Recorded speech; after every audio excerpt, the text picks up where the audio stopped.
Hey guys, Night Prowl here, and yes, I'm doing another vaping video because I'm pretty happy with the new product I got, the Sigelei 100 Watt Plus box mod. And I wanted to do a little more in-depth show of it. The first video I did was basically the first day I got it and me playing around with it a little bit and vaping it. If we lose our light, it's because I have my flashlight there trying to provide a little bit more light. So if that goes out, then we'll have a little less light. But basically I wanted to show you the box and stuff, and you know, it came with it. So sorry, Sigelei 100 Watt Plus. Now you get distribution. Well, it's a warranty card. This thing's got a 90-day warranty on it, so 3 months about. You know, some of the user manual.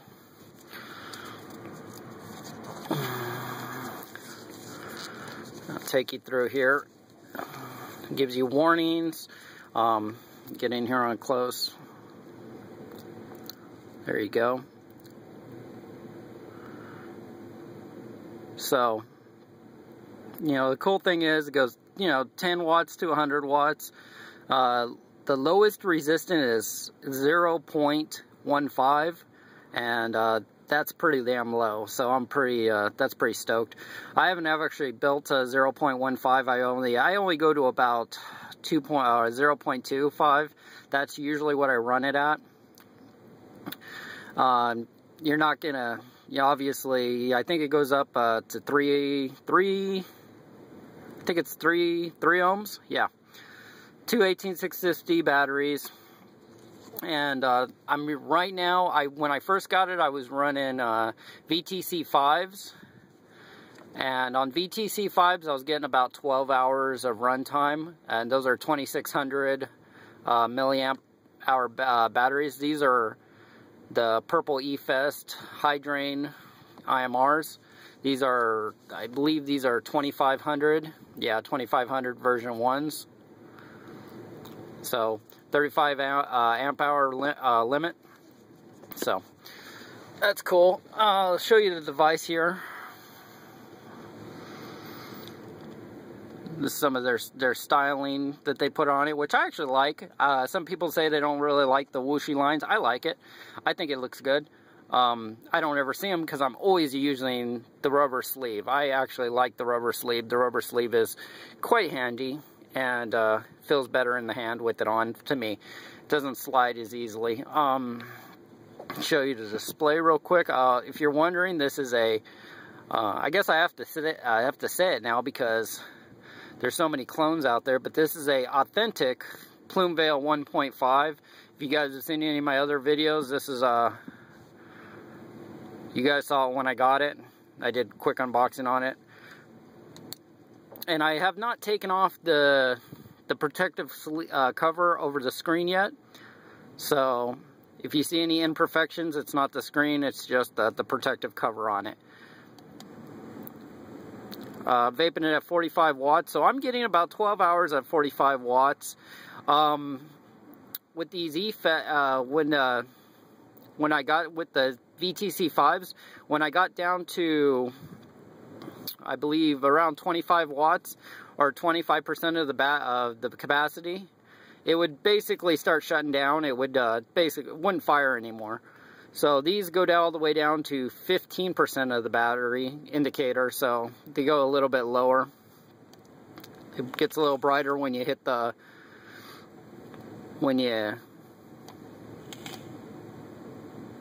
hit the button. You go in 0.1 watt increments, 0.1 watt. Come on, focus.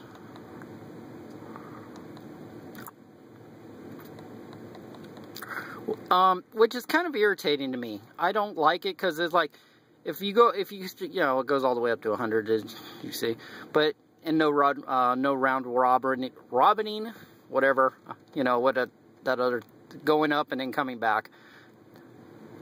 But like when you're trying to get a specific, like I want to get 45 watts, you end up passing it a lot. And you know, you don't mean to, but you just kind of do. So that's a little on the irritating side.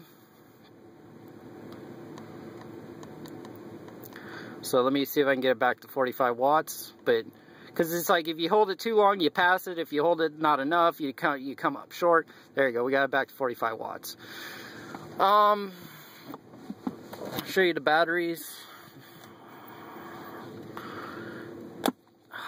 Dang it.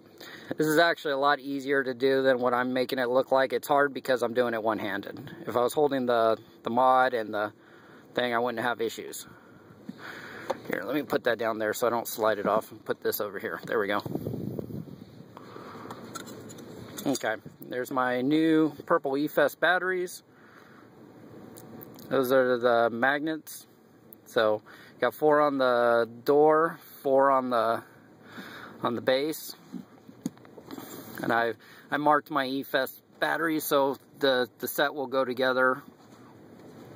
So I put a little A on them, and then I have set B. So what I did was I just took a Sharpie and then marked it with an A, and then put a piece of a little bit of tape, a clear tape over it so it doesn't rub off. Let me turn the device off so I don't... it off. You know, you got the ribbon here, so you just pull that out, it comes out. I don't really want to do that. It'll when you do that, it's fine. You know, you'll get your 45 watts when I put it back on the thing. It'll come back up 45 watts. At first I didn't think it would, but it does. Another cool thing, it's got a lockout feature on it. Here, I'll turn it on. But I don't really use the lockout feature just because, and it comes up sigelei 100 or sigelei. But I don't use the lockout feature too often because to me it's just easier to just turn the device off. There, it's locked. You hit both buttons at the same time, it's locked. Can't fire it. See, it'll say, please unlock. So hit it again, unlocked, comes back on, and it fires. But I've been super happy with this thing. Yeah, I can't really say find anything. Oh, it's got a spring-loaded. You know, like I said, if you watch any of the other videos that they actually do a good review on it, then you'll get the real information. But it's got a spring-loaded 510 connector, opposed to the non-plus model had a little screw that was backwards threaded. So if you wanted to bring it out, bring the pin up, you actually had to, you know, do it, I believe, right, and that brought it up. Anyways, it was backwards. It was a screw. It's easier now. It's got the 510 in there. Here, I'll just pull off the atomizer and show you.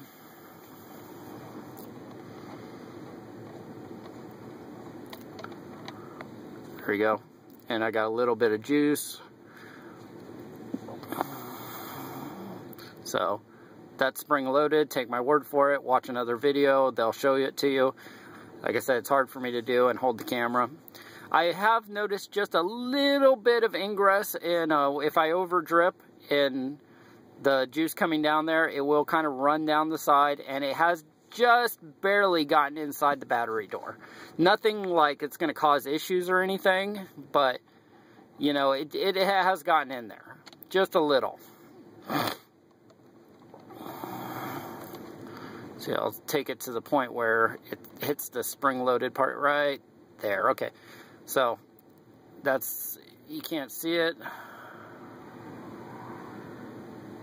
Let me see if I do it this way. You see that little gap right there? There you go. You see the little gap right there? That's when it just hit the spring-loaded part. You can feel a little bit of resistance there. And that's it tight.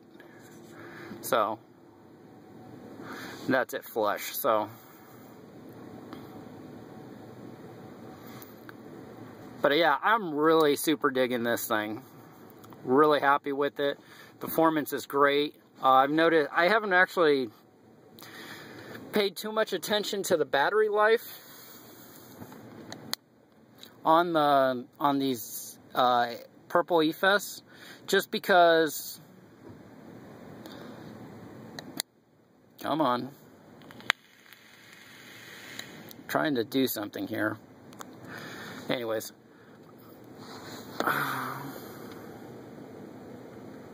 Yeah, my camera doesn't want to focus very well. Come on. No.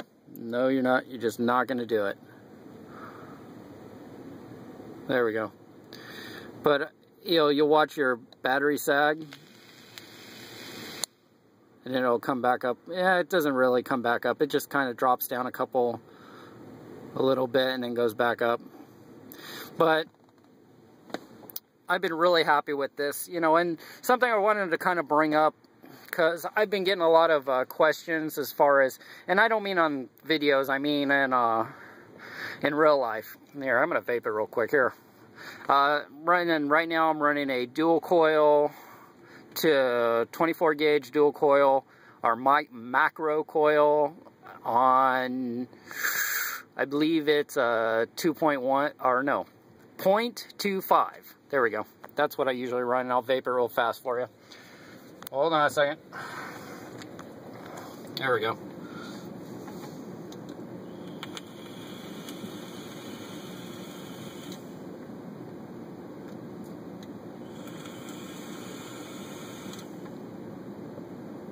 So, I like that. It runs good. But one thing I've been getting comments in person, like I go to a bar occasionally. Well, I don't really drink. I just go to a bar because it's a place that I hang out with family. You know, I got my mom goes there, and you know, my mom's boyfriend. We hang out, we play pool, we talk about, you know, normal stuff, politics, whatever, bar stuff that you shouldn't be talking about in a bar, but you end up,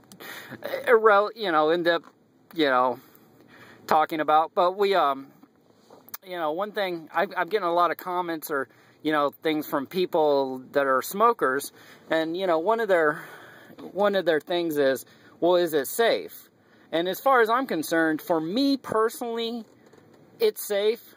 I know all the research isn't there yet, but I know how I felt when I smoked traditional cigarettes.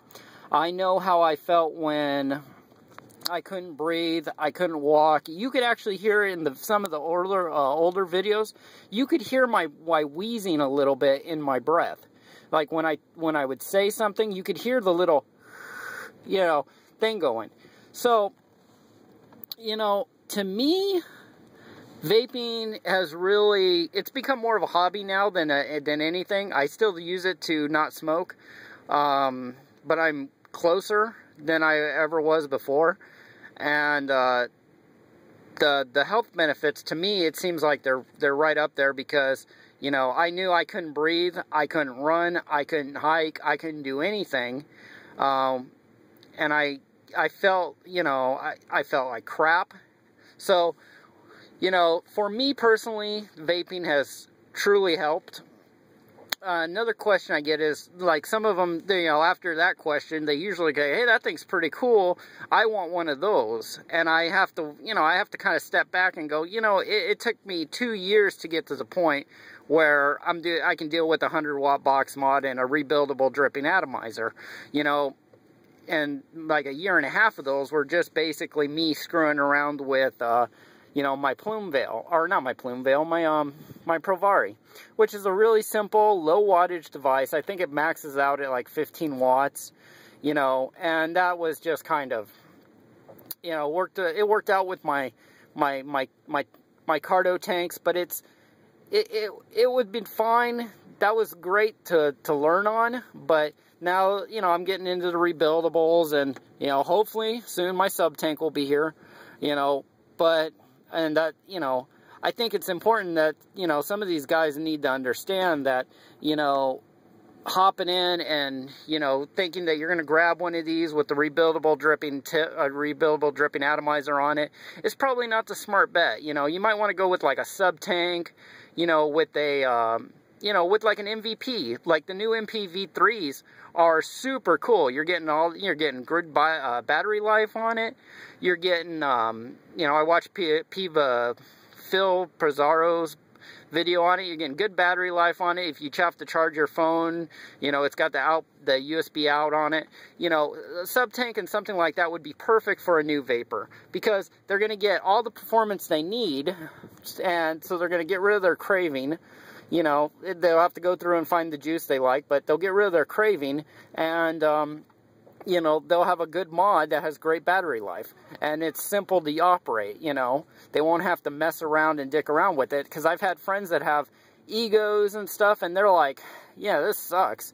You know, I still smoke, and he does. I have other friends that smoke, and, you know, the egos just aren't doing it for them. And the analogy I use is, you know, when they're talking about wanting something like this, is basically taking a 16-year-old kid, throwing him in a beater car. You know, their first car is going to be a beater. It's not going to be the, you know, a high-performance, you know, muscle car. It's going to be like a beater, a Gremlin, a Jeep, something lightweight, something not you know, if it gets dented, damaged, whatever, it'll be fine. It'll something for them to learn and hone their skills on until they can get to the point where they can do the Ferrari, the muscle car. You know, this is like the muscle car of vaping.